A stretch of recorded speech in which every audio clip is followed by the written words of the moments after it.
WCAB. Fighters in those spots for years, but can now overtly occupy a swath of this country with what Putin called peacekeepers. The question is, do those Russian troops advance beyond those regions?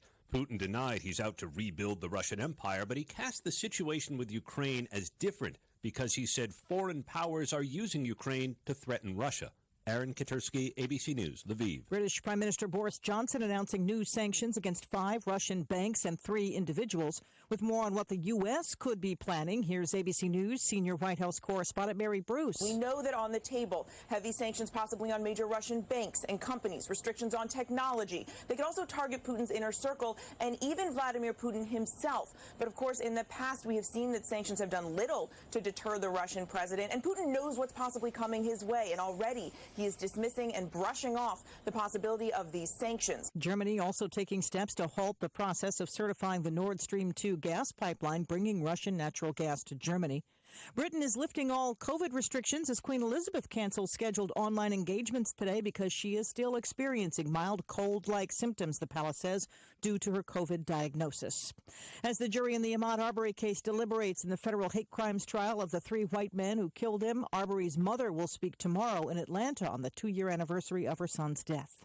The U.S. women's soccer team winning a $24 million settlement in the fight for equal pay. It'll only be finalized once the U.S. women's team and U.S. soccer ratify a new agreement. You're listening to ABC News. This is important news. If you have unfiled tax returns, the IRS is shifting gears and ramping up investigations on non-filers this year. If you fail to file your tax returns for a year or more, or you owe back taxes, now's the time to call Optima Tax Relief before the IRS finds you. Optima is America's #1 most trusted tax resolution firm, specialized in helping individuals, families, and businesses get right with the IRS. They're experts in the Taxpayer Relief Initiative, a powerful new program that can make resolving tax issues easier. A+ rated with the Better Business Bureau, Optima's award-winning team has helped thousands of people protect their paychecks, bank accounts, homes, and businesses by putting their tax problems to rest, resolving over $1 billion in tax debts for their clients. Call Optima now for a free consultation. Call 800-343-6460. 800-343-6460. 800-343-6460. Optima Tax Relief. Some restrictions apply. For complete details, please visit OptimaTaxRelief.com. With a potential interest rate hike looming next month from the Federal Reserve, ABC's Elizabeth Schulze says that ramp up in the housing market could be happening over the next couple of weeks. What we've got here is this crazy environment where buyers are flooding the housing market because they want to lock in lower rates now before they go up. We've been talking to realtors who say that the spring market came early this year in housing, that they are getting calls from people who anticipated waiting until the spring to buy a home, and they're trying to get in now because they don't want those monthly mortgage payments to be higher. Most economists are expecting a 1/4 point hike, but some Fed officials indicating they may be open to raising interest rates a 1/2 point. 3 months ago, when a man drove through a Christmas parade in Waukesha, Wisconsin, 4 of the 6 victims were from a Milwaukee group called the Dancing Grannies. Now, ABC's Jim Ryan says the Grannies are back. For members of the Dancing Grannies, there's life before the Waukesha parade and life after. It was unbelievably awful. Physical injuries and emotional trauma drove the group's membership down to about 8. 3 months later, We have never experienced this many people, says the group's Gene Knutson. and the ones that we do have are very enthusiastic. Now with pom-poms in hand, 20 Dancing Grannies in training are rehearsing for Milwaukee's St. Patrick's Day parade. Jim Ryan, ABC News. This is ABC News. Now an important message from Exergen. A critical new FDA study proves that the widely used non-contact thermometers are not accurate and have high probabilities for false negative readings. New COVID strands are on the rise, and non-contact manufacturers are being irresponsible at a time when accuracy matters most. Accurate temperature measurements are essential. Don't wait. Switch to Exergen because they are accurate and backed by over 100 clinical studies. Be sure, be accurate with Exergen. Learn more at Exergen.com. I'm Sherry Preston, ABC News. It may be hard to find the sunshine in the coming days as an unsettled weather pattern kicked off yesterday afternoon that will likely continue into the weekend. May not see an abundant amount of sunshine until perhaps next Monday. So it's overcast today, windy and mild. There's a chance for some light rain.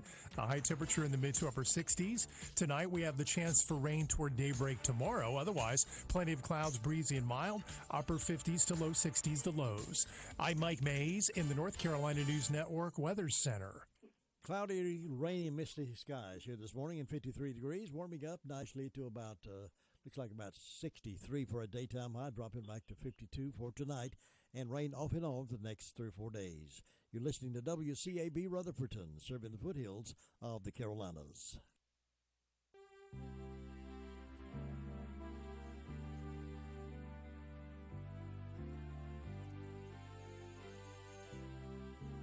It's time now for My Great America with Jim and Butch, a conversation about positive things about this great country. And now here are Jim and Butch.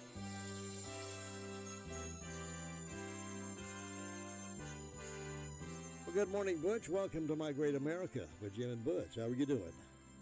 I'm doing well, Jim. It is such a joy to be able to come to you by phone. It's always great to be in the Blue Room there, but I'm actually calling from the home of one of my daughters, Tatiana. I'm calling from Pittsburgh, and it's going to be a real joy to have her on the program today. This is Tatiana Scroggins. Say hi, Tot. Hi there. We're glad to have you on the program today.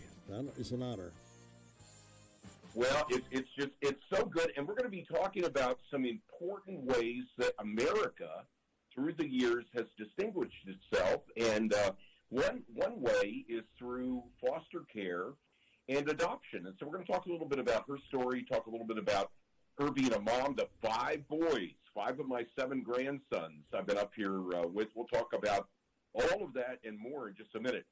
Jim, real quickly, I want to make sure that people are reminded of the fact that this Thursday at 6 p.m. at the Republican Party headquarters, there is one of our monthly meetings. And, Jim, for those who say, I just don't have the time, I can't get around to it, why should I come? You're like the godfather of the Republican Party in Rutherford County. What would you tell those people that just think they don't have time and it's a waste of time? Well, I would say make time and forget about supper, because there's always plenty of good food at these meetings. That you don't have to go away hungry, and have a good food, fill your stomachs, and then get some well-earned information about what's best for the county, for the state, and for the nation in this election coming up, because this election coming up is very, very, very important, and we need to make sure we're on top of it. That is so good, Jim. And you know what? Our mutual friend, Bud Byer, I was on the phone with him last night. He is like a walking hard drive of information, voting information. You know what? He'll say to me, now, Butch, I don't have a cell phone, and I don't have a computer. You ask me any statistics about anything in voting, and I can spit it out for you. And that's really true. He's got all of that information there. And, Bud and so many others. I was thinking about this recently, Jim. We really stand, and you're one of them, we really stand on the shoulders of people in our county who, through tireless efforts, a lot of blood, sweat, and tears, help facilitate what's arguably one of the greatest turnarounds of any county in North Carolina when you look at it formerly being a Democratic county and now being Republican. You've watched that happen, haven't you? Oh, absolutely. I saw those numbers start changing in just a matter of a few years. And back years ago, when I first got involved, we were outnumbered 4-1, 4 Democrats to 1 Republican. So those numbers have really changed. Oh, yeah, it's come a long way. And folks beginning to recognize the difference between the philosophy, I think, of the two parties and the difference in what we stand for. And some of the folks, as Bud alludes to many times, the numbers of people that are leaving the Democratic Party, either stopping as unaffiliated or coming to the Republican Party because, and I don't want to get too involved in the grossness of the election, but a lot of folks are embarrassed by what the National Democrat Party is standing for, and they don't want any part of it anymore, so they're pulling away from it and going to something they believe in. Well, and there is hope for anyone who's a Democrat or an independent. And, we want you to come to the meeting on Thursday if you're well-meaning and good intentioned and have a heart to help change the county, the state of North Carolina, and the nation. And I use myself as an example. I mean, I was a Democrat for years and years and years, and had checks from the Obama campaign for help that I gave there. And God got a hold of my life and said that the blood of 62 million plus aborted fetuses in this nation are cementing curses against us. God used that to change that and some other things in my life. So there's hope for anybody in this regard. Well, let's take advantage. I want to take advantage of the fact that I've got my daughter Tatiana here with me, and I want to say this real quickly. With all of the attacks that are made on America, and there were attacks against our former presidents, like, really make America great again? We're not a great nation. We've fallen. We're not ever any. We've got all kinds of systemic racism. We're a horrible nation. I mean, you can not go too far in our state or even parts of our county and not poke some people and have them just spew out all kinds of venom about what a terrible nation we are. We have flaws, we have problems, and we certainly need Jesus. But let me just remind people this, for example. In a year of unprecedented events and challenges, for example, last year, charitable giving reached a record $471 billion contributed by Americans for all kinds of charitable causes. To put that in perspective, Jim, the entire economy for the nation of Israel is only about $400 billion.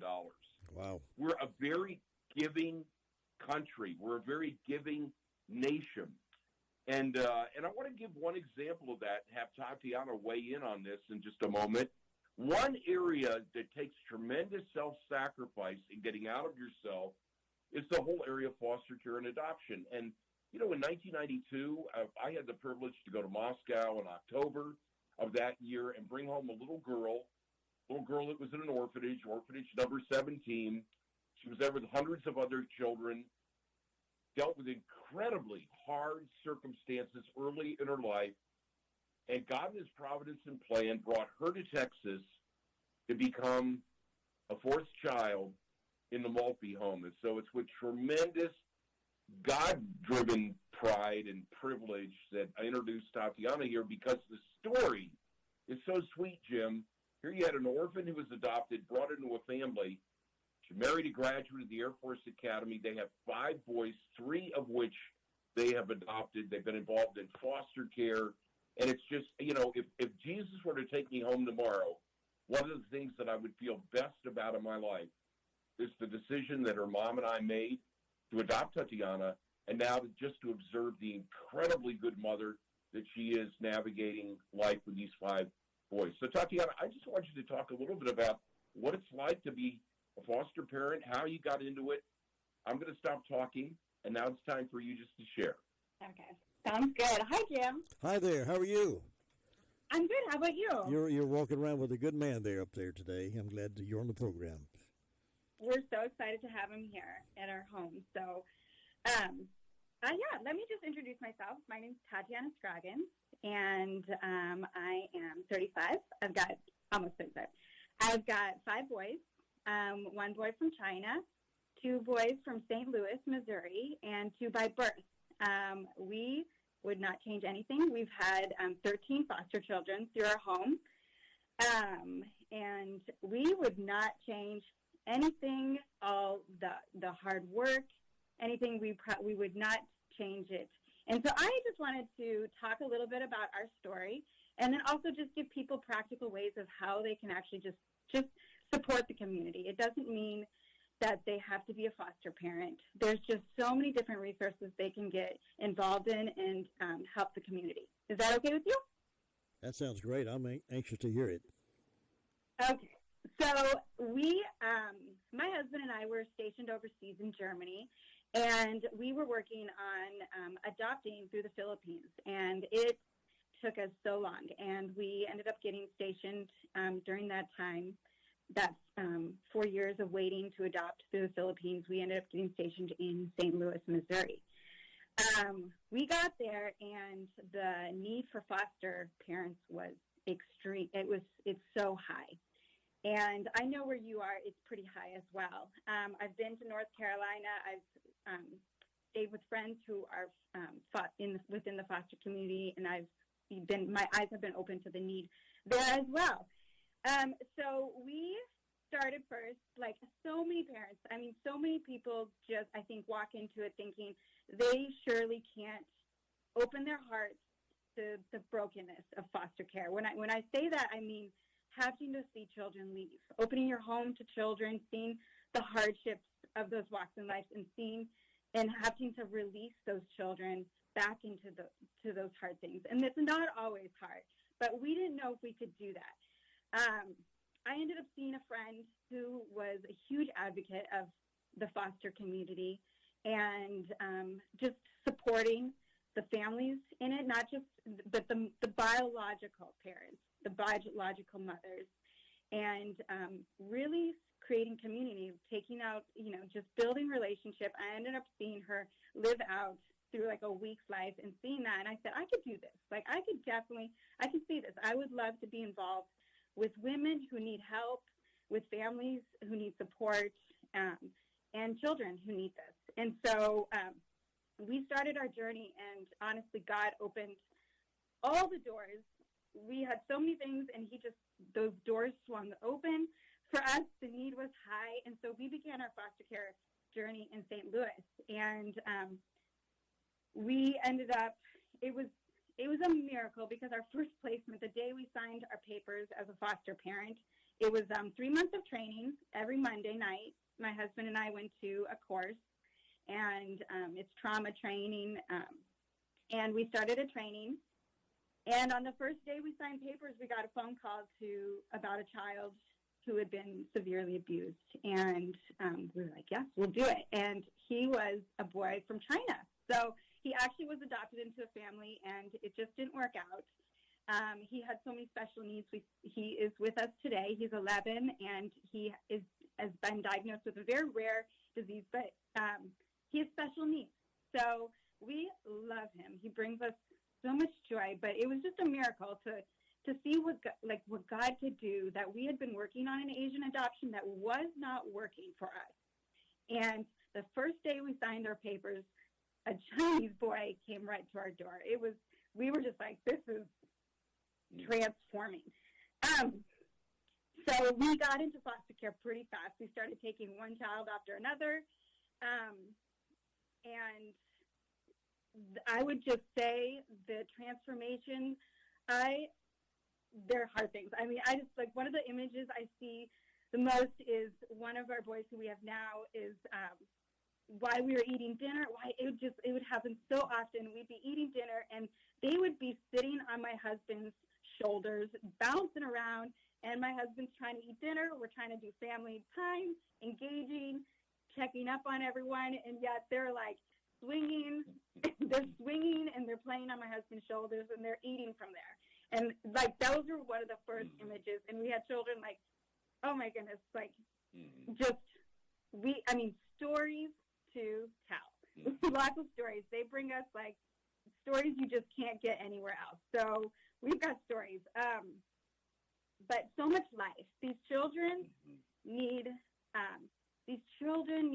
structure, support, love, just attachment and community. And, some of the most wonderful things most wonderful things I've really learned is the greatest tragedy in the foster care system is a lack of community. Not the adoptive community. I'm talking about the mothers who have a baby and they have been in a cycle. They themselves have been in a cycle of abuse. Once they have a child, they don't know what to do with that child. They've had no proper training. They have no one to go to. They don't have a mother to go to. They don't have a father to go to.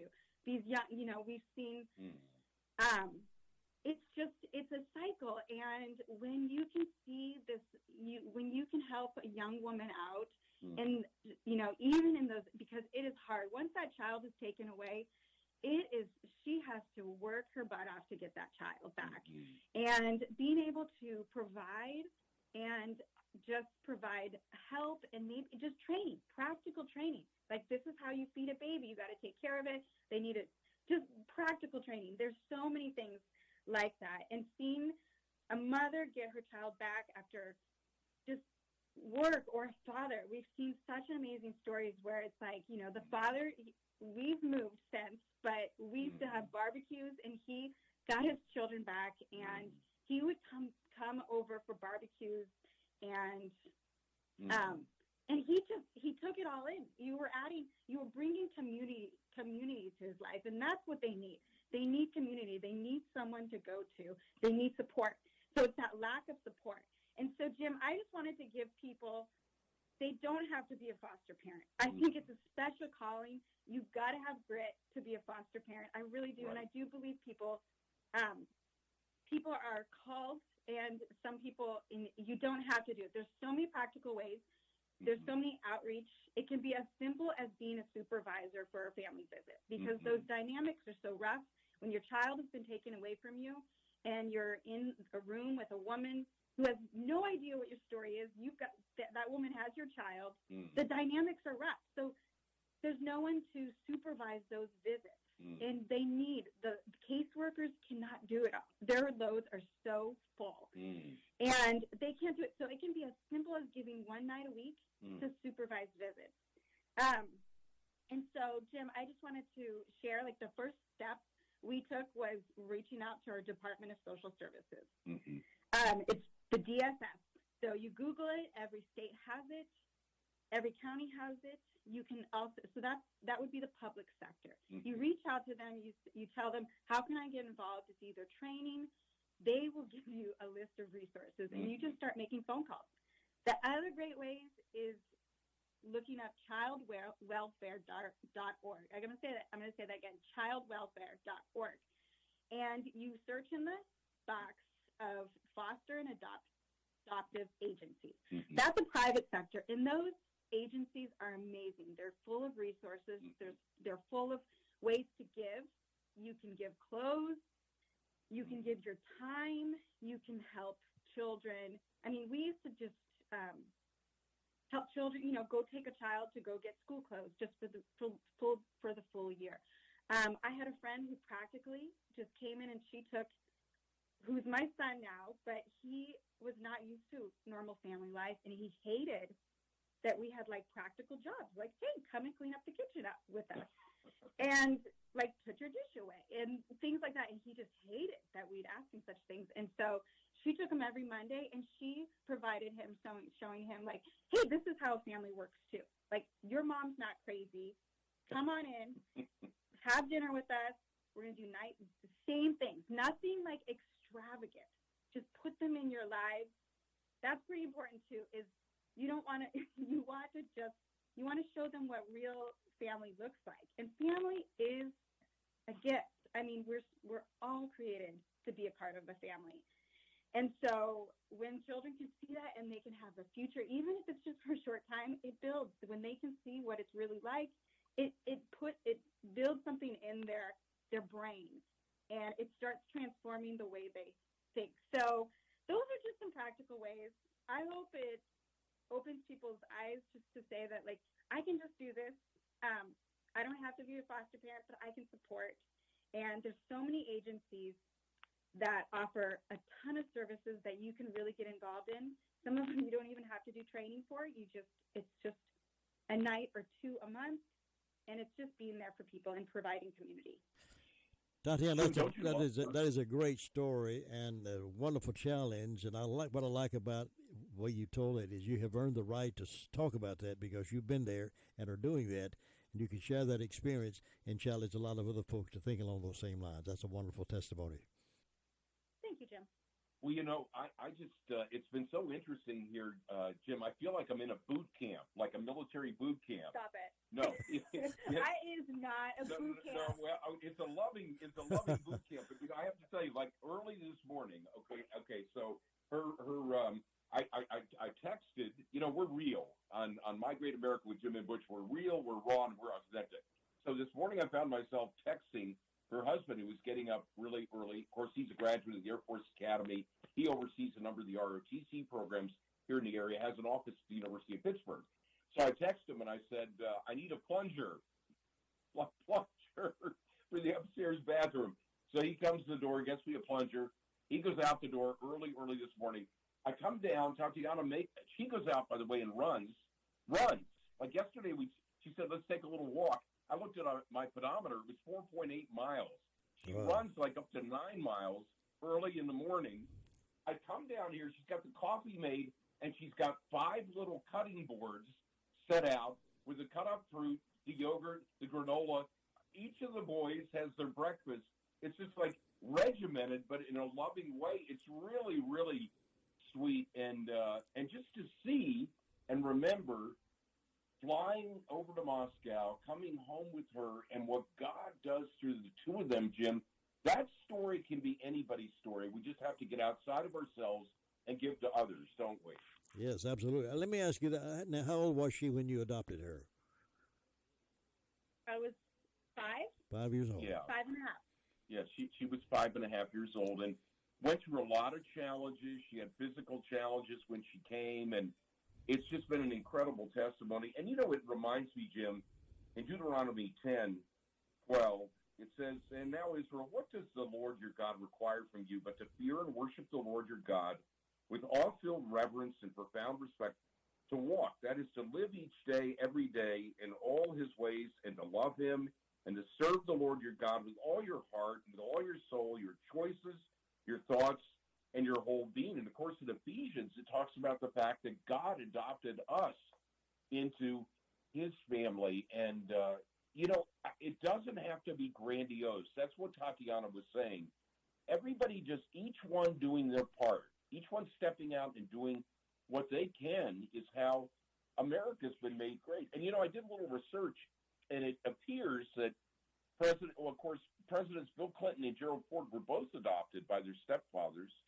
Ford reunited later in life with his birth father, but didn't really look on the relationship fondly. But Clinton's birth father died when he was a baby.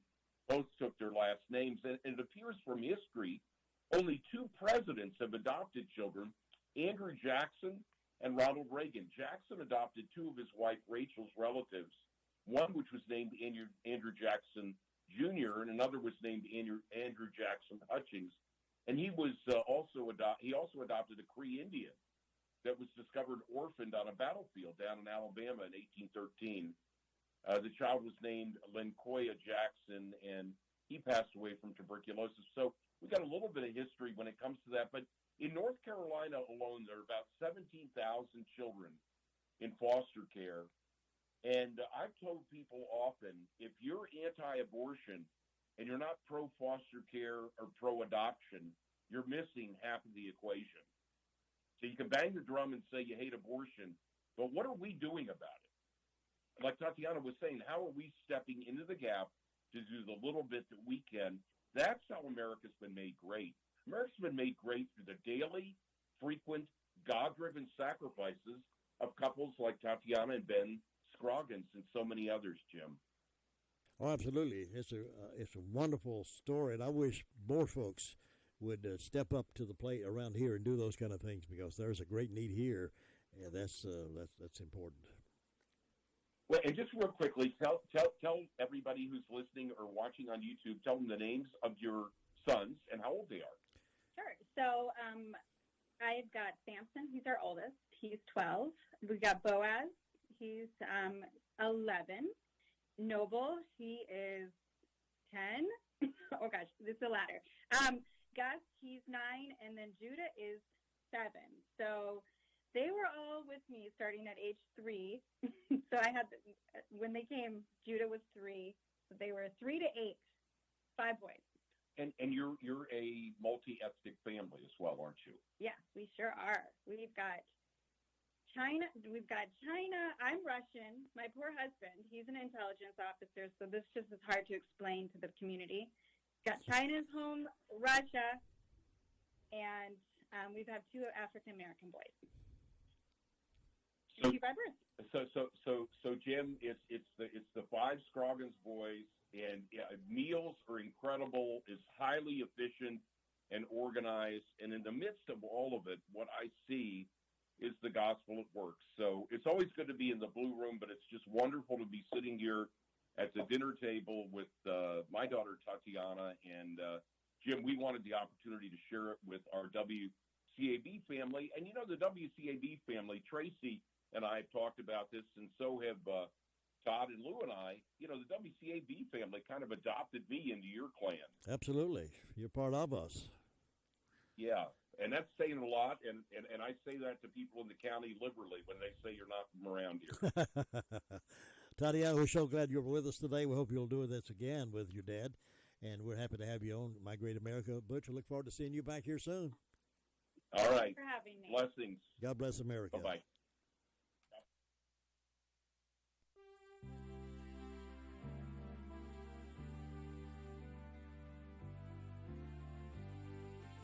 Thank you for joining us for My Great America with Jim and Butch. Join us each Tuesday and Thursday morning at 9:05 for this enlightening program on 100.9 FM and 590 AM. It's My Great America with Jim and Butch.